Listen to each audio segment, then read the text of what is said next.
আসসালামু আলাইকুম। এই বাইকটার হচ্ছে একটা জিনিস বুঝে বলি, যেটা হচ্ছে আপনার এটা এবিএস এর প্রবলেম। যেটা এবিএস প্রবলেম বলতে কি বোঝায় আমি সেটা বলি।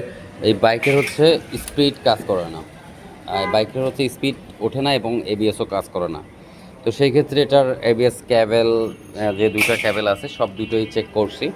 চেক করার পর ফাইনালি আমরা এখানে যেটা পাইলাম, এবিএসের যে মোটরটা ঢুকবো সেই মোটরটা ঢুকতে পারতেছি না, এটা ফাইল মানে ঢুকতে পারছি না।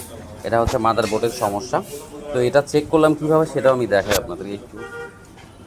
ধরেন আমাদের কাছে একটা মোটর আছে, আমরা এটাকে চেক করলাম কীভাবে, এটা একটু দেখুন তো মোবাইলটা, আমি একটা দেখাই জিনিস। তো আমাদের আগের মোটরে স্পিড দেখায় না।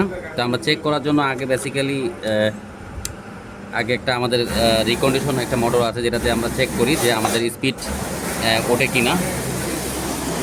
এখানে আবার ফাইল ঢোকা যাবে, সেটা দেখতেছি। যেমন ফাইলে ঢুকতে পারলাম, এই বেসে মোটরটায় ঢুকতে পারলাম, এটাতে ঢুকতে পারিনি। তো সেই ক্ষেত্রে দেখা যায় এইটার ভিতরে আমরা এখন আমার স্পিড ওঠে কিনা আমরা সেটা চেক করবো। সবাই ঘুরে দেখবো।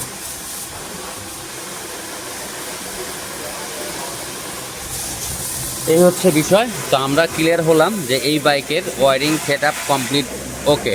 মানে আপনার যে ওয়ারিং বলেন, এবিএস সেক্টর বলেন, ফিউজ বলেন, আদার যেগুলো আছে বাইকের সব কিছু ওকে আছে। তাতে বুঝে নিলাম আমরা মোটরের সার্কিটের পাওয়ার আইসিতে প্রবলেম। এর আগেও এটা কাজ করছে অলরেডি।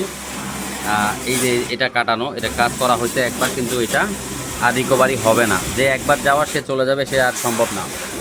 এই মোটরটা বন্ধ করে দিয়ে আয়। তো এই জন্য আমরা চেক করে নিলাম। তো এবিএসের এর আগেও আমি ভিডিও ছাড়ছিলাম, দেখাইছি আপনাদেরকে। যারাই কাজ করবেন এরকম ভিডিও স্ক্যানার থাকলে সুবিধা হয় আপনাদের জন্য। আর ওয়ারিংয়ের যে বিষয়গুলো থাকে, হ্যাঁ কোনো বাইকের ওয়ারিংয়েও আপনার ঝামেলা থাকে, সেই ক্ষেত্রে মোটর লাগালে ওয়ারিংয়ে কাজ করে না অনেক সময়। তো এটা সমস্যা। যাই হোক, আমরা এখন এটা রিপ্লেস করবো, মোটরটা এটা চেঞ্জ করবো। এখন খুলি, এটা নতুন আরেকটা লাগাবো আর কি। যে আমাদেরটা যেটা পুরানটা, এটাতে চেক করলাম, যেহেতু দেখালাম। তো এখন আমরা এটা খুলে নতুন একটা সেট আপ দিব, তারপরে দেখা যাক বাকিটা। তো অবশ্যই ভিডিওটা শেয়ার দিবেন, লাইক করবেন, সাবস্ক্রাইব করবেন।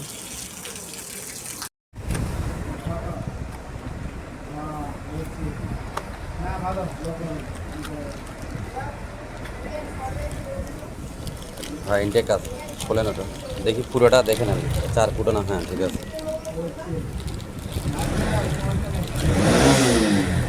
সরান।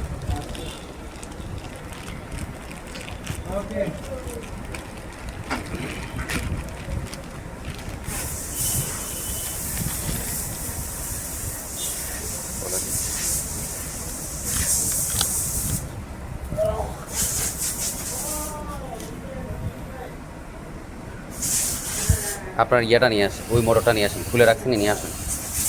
অরিজিনাল মাল দেখাই দিচ্ছি, চিনতে পারবে। আর রাখেন, পুরানটা হচ্ছে এটা। এই যে এখানে আসুন, এই যে পার্ট নাম্বার, এই দেখেন। আবার শ্বেতা কালার, নর্মাল যেটা যেরকম কালার হচ্ছে সেটাই থাকে। যখন এই মালটা হচ্ছে গ্লোসি ভাব থাকে, যে মালটা ওটাতে হচ্ছে আপনার চাইনিজ।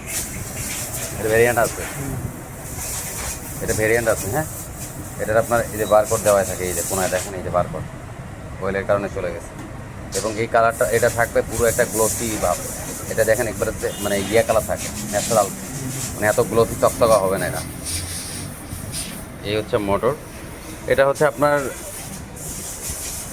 এটার ভিতরে তেল আছে, বের হচ্ছে। এই যে পার্ট নাম্বার পুরো খোদাই করা, এই যে বিওটি বোর্ড, এই যে বিওটি বোর্ড।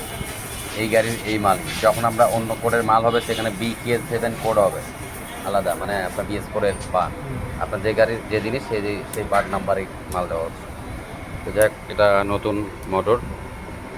তো এখানে একটা সুবিধা পাবেন, যেটা হচ্ছে আপনার যারা মোটর চেঞ্জ করতে চান, এখানে আপনার লাগা থেকে শুরু করে complete A to Z check করে নিয়ে এখান থেকে বেরোতে পারবেন। আর একটা জায়গা থেকে মোটর ধরেন কিনলেন, কেনার পরে দেখা যায়, আনার পর সেটা অনেক সময় দেখা যায় আপনার গাড়ি ওয়ারিংয়ের সমস্যা, আপনাকে কিনতে বললো, মোটরটা আপনার পুরোটাই ফাওয়া গেল। কিন্তু সমস্যা আপনার মোটরেও হয়নি, কিন্তু ওয়ারিংয়ের সমস্যা থাকে অনেক সময়। সেই ক্ষেত্রে আপনার মোটর টাকাটা আটকে গেল, সেখানে মোটরটা ঘুরে নেবেন আর কিনে আসেন। এই একটা বিপদে পড়বেন। সাইডে অনেকেই পড়ছে, মানে জানিয়ে দেখি এই জন্য ভিডিওটা বললাম আর কি।